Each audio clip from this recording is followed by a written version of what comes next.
Hi students, I am Muhammad Idris Alam and you are watching a very beautiful channel Idris Academy. आज मैं 10th class के physics से electricity का एक new और झक्कास सा टॉपिक लेके आया हूं, शायद आपको बहुत ही पसंद आएगा। ये जो रेजिस्टेंसेस है हम सर्किट के अंदर किस तरह से कनेक्ट करते हैं उस पर आज हम बात करने जा रहे हैं।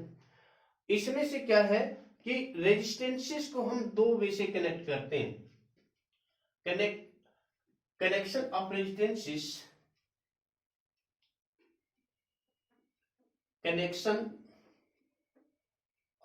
resistances इसको हम दो वे से कनेक्ट करते हैं।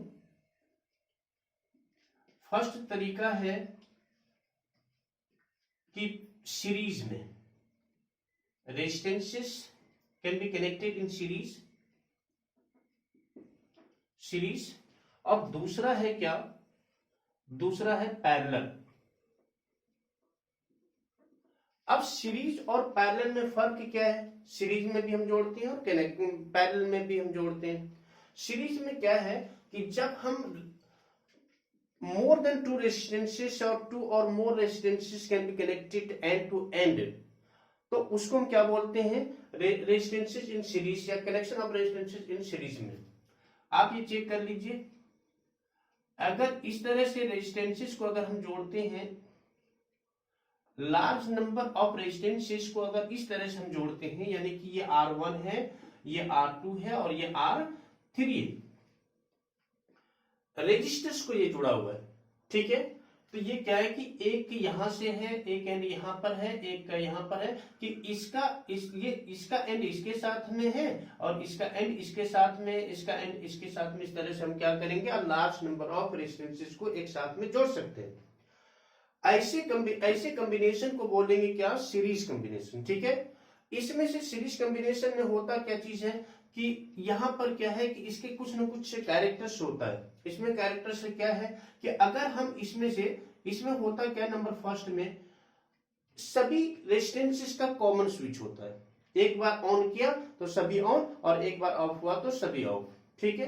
तो इसमें से क्या होगा कि दे हैव,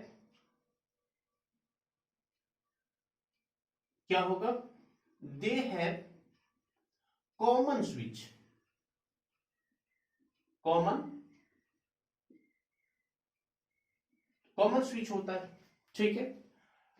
दूसरी बात ये चीज है, इसमें से क्या चीज है कि इसमें से सेम करंट फ्लो करता है। जैसे कि इस एंड पे आई करंट है तो यहां से होकर भी आई करंट फ्लो करेगा, यानी कि इसमें से करंट डिवाइड नहीं होता, यानी कि flows same current, electric current बोल देता हूं, electric current, same electric current flow कर रहा है, ठीक है। इसमें से क्या होता है कि पीडी डिफरेंस होगा। पीडी डिफरेंस का मतलब होता है कि इसका जो पोटेंशियल डिफरेंस होगा V1 होगा, इसका पोटेंशियल डिफरेंस V2 होगा, इसका पोटेंशियल डिफरेंस V3। और यही वजह है कि एक साइड से, जिस साइड से अगर करंट फ्लो करती है उसके एंड में थोड़ी सी ग्लोइंग कम होती है। तो इसमें से क्या है कि डिफरेंट पीडी यानी पोटेंशियल डिफरेंस, यानी वोल्टेज उसका क्या होता है, अलग अलग होती है। और इसमें से क्या होता है, नंबर फोर्थ में इसमें हाई रेजिस्टेंस होती है। क्या होती है? इसमें हाई रेजिस्टेंस होता है, हाई रेजिस्टेंस। अब हाई रेजिस्टेंस में ये हाई रेजिस्टेंस होता है और इसमें से क्या होता है कि a large number of resistances अगर क्या कंबाइन करते हैं तो एक इंडिविजुअल रेजिस्टेंस के बराबर होता है। इसका यही चीजें हैं कि इसमें से क्या है, नंबर फिफ्थ में अगर हम बात करते हैं तो बात ये होगी कि a large number of combination of all resistances is equal to individual resistance, ठीक है ना। यानी कि यहां पर क्या होगा कि सभी रेजिस्टेंस को प्लस करके एक मतलब कि जो इंडिविजुअल रेजिस्टेंस होगा वो हाई हो जाएगा, यानी कि हाई होना ही है, ठीक है। तो इसमें से है क्या कि R1 यानी कि इंडिविजुअल रेजिस्टेंस अगर होगा तो R 1 plus R2 plus R3, इस तरह से डॉट डॉट डॉट Rn तक आप जा सकते हैं। ठीक है, उसी तरह से इसको हम इस तरह से लिख सकते हैं, an individual resistance, N individual resistance is equal to the combination of all resistances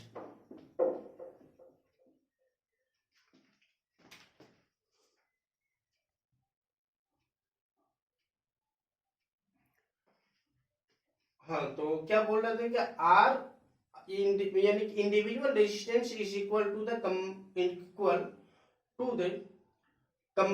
combination of all resistances, या तो फिर यहां पर हम सम भी लिख सकते हैं कि सम ऑफ ऑल रेजिस्टेंसेस भी लिख सकते हैं, और इसमें से और हम लिख सकते हैं सम ऑफ ऑल रेजिस्टेंसेस। ठीक है, ये चीजें हैं। और यहां पर क्या चीज है कि अगर हम इसमें से हाई रेजिस्टेंस होती है, यही वजह है कि इलेक्ट्रिक करंट पास करने में मुश्किल होती है। अब यहां पर क्या चीज है कि इलेक्ट्रिक करंट और पीडी यही डिफर होता है, जिसकी वजह से क्या होती है कि ये दो टाइप के रेजिस्टेंसेस हम यानी कि कॉम्बिनेशन ऑफ रेजिस्टेंसेस मिलता है। तो इसमें से ये समस्या हो गई। अगर बाय द वे इसमें कोई एक अगर कट हो गया, यानी कि एक अगर फॉल्ट कर गया, तो क्या ये करंट फ्लो करेगा? क्या नहीं करेगा। इसलिए नहीं करेगा, यहां से स्टॉप हो गया। यानी अगर एक मतलब कि stop it working, then the remaining resistances will not work properly. ठीक है, ये सारी चीजें। अगर बाय द वे यहां पर अगर हम सिक्स्थ लेते हैं, सिक्स्थ में, तो सिक्स्थ में लेने के बाद क्या होगा, 6 पॉइंट हमारे पास आ जाएगा। क्या आएगा कि if one resistance stop it working, then remaining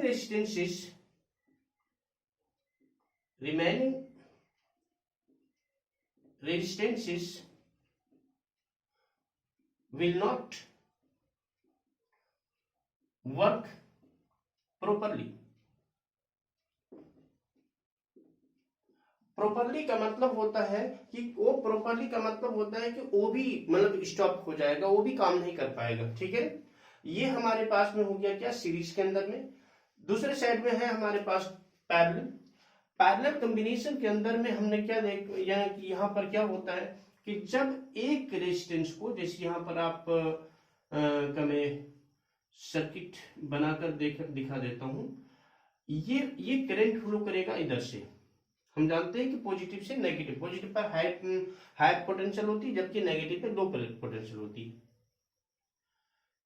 एक ही यानी कि एक ही पॉइंट से जब हम 2 और मोर रेजिस्टेंसेस को क्या करते हैं, जोड़ते हैं, तो ऐसे कॉम्बिनेशन को हम क्या बोलते हैं, ऐसे कॉम्बिनेशन को बोलते हैं पैरेलल। यानी कि between 2 points, 1 R2 and R3। Check करिए, इलेक्ट्रिक करंट यहां से फ्लो कर रहा है, इधर से जाएगा। यहां पर क्या होता है कि सभी को सेम इलेक्ट्रिक करंट नहीं मिलेगा। यहां पर सेम इलेक्ट्रिक करंट मिल रहा है, यहां पर सेम इलेक्ट्रिक करंट नहीं मिलेगा। यहां पर पीडी डिफर हो रहा है, जबकि यहां पर पीडी क्या रहेगा, सेम रहेगा। यहां पर आई करंट फ्लो कर रहा है। चेक करिए, यहां से ये करंट डिवाइड होगा। ये करंट एक तो R1 की तरफ जाएगा, इसको हम R1 लिख सकते हैं, I1 लिख सकते हैं। ये R2 की तरफ एक जाएगा, तो उसको हम I2 लिख सकते हैं। और एक R3 की तरफ जाएगा, इसको हम RI3 लिख सकते हैं। इस तरह से क्या देख रहे हैं यहाँ पर, ये करंट डिवाइड हो रहा है। करंट डिवाइड हो रहा है 3 रेजिस्टेंस में। क्यों? क्योंकि ये दोनों के दोनों, ये तीनों के तीनों रेजिस्टेंसेस यानी कि क्या है कि बिटवीन 2 पॉइंट्स ही जुड़ा हुआ है और एक दूसरे के पैरेलल, इसीलिए हम इसको क्या बोलते हैं, parallel resistance. Combination of resistances in parallel. इसमें से क्या है कि सबसे फर्स्ट में हम देखते हैं कि इसका फर्स्ट पॉइंट है कि यहां पर हमारे पास में फर्स्ट पॉइंट क्या था, दे हैव कॉमन स्विच, लेकिन इसमें से कॉमन स्विच नहीं होगा क्योंकि हम यहाँ पर कॉमन स्विच एक स्विच यहाँ यूज कर सकते हैं, एक स्विच यहाँ यूज कर सकते हैं, यहाँ पर हम एक स्विच यूज करेंगे, लेकिन इसमें से हम एक अलग अलग सेपरेट स्विच यूज नहीं कर सकते, इसका अलग अलग हम स्विच यूज कर सकते हैं। तो क्या है कि सबसे पहले they have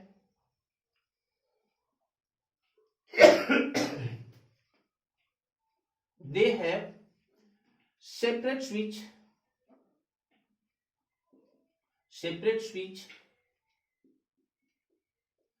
of each resistance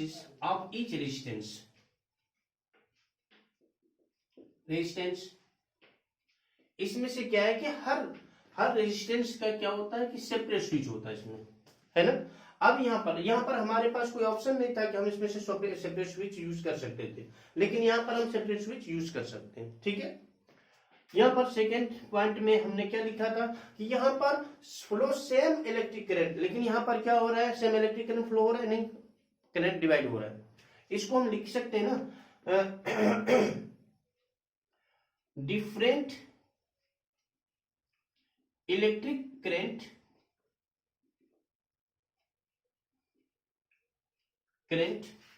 flows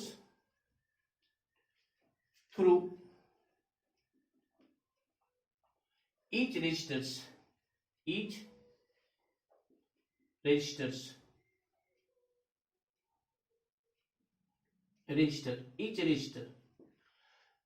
प्रत्येक रेजिस्टर से क्या होता है कि डिफरेंट इलेक्ट्रिक करंट फ्लो करेगा, लेकिन इसका पीडी क्या रहेगा, सेम रहेगा।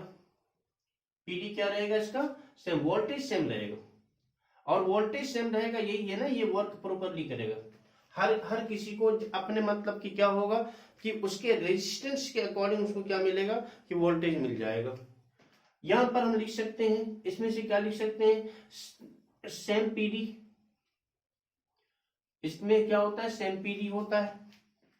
फोर्थ पॉइंट में यहां पर क्या था कि हाई रेजिस्टेंस, तो यहाँ पर क्या होगा, लो रेजिस्टेंस होगा, क्योंकि ये क्या होगा कि इंडिविजुअल क्या होगा, रेसिप्रोकल हो जाएगा। यहां पर क्या होगा, लो रेजिस्टेंस होगी, लो रेजिस्टेंस होगी। कैसी रेजिस्टेंस होगी, लो रेजिस्टेंस होगी। किसमें, पैरेलल में। अगर हम पैरेलल इस तरह से अगर कॉम्बिनेशन हम करते हैं किसका, रेजिस्टेंसेस इन पैरेलल, तो ऐसी स्थिति में क्या होगा, लो रेजिस्टेंस फ्लो करेगा। अब कैसे फ्लो करेगा, हम उसके लिए क्या करेंगे, डिराइव करेंगे इसका फॉर्मूला, और उस टाइम हम आपको बताएंगे कि आखिर किस में ये लो रेजिस्टेंस और क्यों नहीं है। इसमें से है क्या, फिफ्थ में क्या होता है कि reciprocal of all combined resistance is equal to the reciprocal of one individual resistances. तो एन इंडिविजुअल रेजिस्टेंसेस क्या होगा, यहां पर N individual resistances, N individual resistance is the reciprocal of, ये भी जो एन इंडिविजुअल जो रेजिस्टेंस होगा रेसिप्रोकल होगा, the reciprocal of individual resistance, हम इसको लिख सकते हैं क्योंकि फिर बाद में परेशानी हो जाएगी। तो इसको हम लिख सकते हैं ना, the reciprocal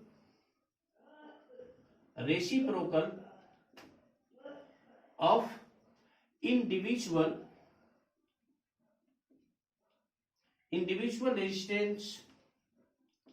resistance is equal to the sum of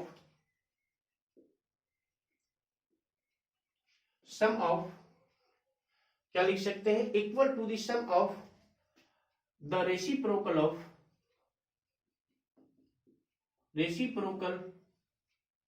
of all resistances. ये रेसिप्रोकल ऑफ ऑल रेजिस्टेंसेस में आता है। इसको हम इस तरह से लिख सकते हैं कि 1/R equal to 1/R1 plus 1/R2 plus 1/R3, और इस तरह से 1/Rn भी लिख सकते हैं, ठीक है। इसमें से क्या चीज है, अगर बाय द वे यहां पर ये क्या होता है कि अगर ये स्टॉप हो जाता है कि यानी कि काम करना, ये रेजिस्टेंस 1 अगर स्टॉप कर देता है, क्या इससे होकर इलेक्ट्रॉन पास होगा? होगा। इससे भी होगा, इससे नहीं होगा, तो ये काम नहीं करेगा। लेकिन प्रॉपरली क्या होगा, अगर ये काम करना बंद कर दे तो बाकी क्या होगा कि रिमेनिंग जो मतलब की रेजिस्टेंसेस है वो आराम से काम करेगा, यानी प्रॉपरली वर्क कर सकता है। क्यों कर सकता है? क्योंकि हर किसी का स्विच अलग अलग है और हर मतलब की क्या है, रेजिस्टेंस के साथ अलग अलग करंट फ्लो कर रहा है। ठीक है, तो इसमें से हम लिख सकते हैं, तो ये थोड़ा सा ज्यादा नीचे हो रहा है। ठीक है, 6th लास्ट है, मैं इसको लिख देता हूं यहाँ पर, शायद आ जाएगा। ऊपर से मिटा ही दूं, नीचे अगर कट गया तो फिर मुश्किल हो जाएगी। 6 पॉइंट्स में से हम इसको लिख सकते हैं, कैसा लिखेंगे? 6th पॉइंट, इसका 6th पॉइंट में है, यहां पर हमारे पास में क्या है, if one resistance stopped working, अगर किसी न किसी वजह से, ये मतलब कि कहने का मतलब है कि किसी न किसी वजह से अगर R1 स्टॉप कर गया तो रिमेनिंग क्या होगा, प्रॉपरली ये नॉर्मली काम करेगा। यानी कि if one resistance stop it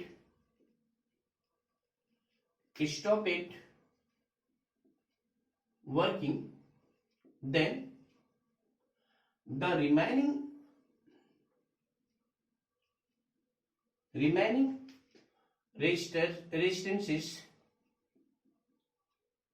resistances work properly, will work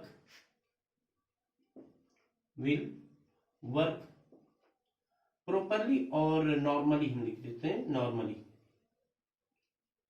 यानी कि ये हो गया आपके पास में कनेक्शन ऑफ रेजिस्टेंसेस की बात हो रही, कनेक्शन ऑफ रेजिस्टेंसेस। ठीक है ना, तो कैसे हम कनेक्ट करते हैं, दो तरीके से, सीरीज और पैरेलल। उसके बाद वाला वीडियो में हम लेकर आपको आएंगे कि इसका मतलब कि डेरिवेशन यानी फॉर्मूला हम लेके आएंगे। ठीक है, किस प्रकार से इसका फॉर्मूला हम यानी कि ये सॉल्व करेंगे, इस पर चलेंगे। आज इस वीडियो में इतना सा ही, लॉन्ग वीडियो नहीं बन पाएगा, इसलिए बड़ी मुश्किल होती है। Okay, that's all.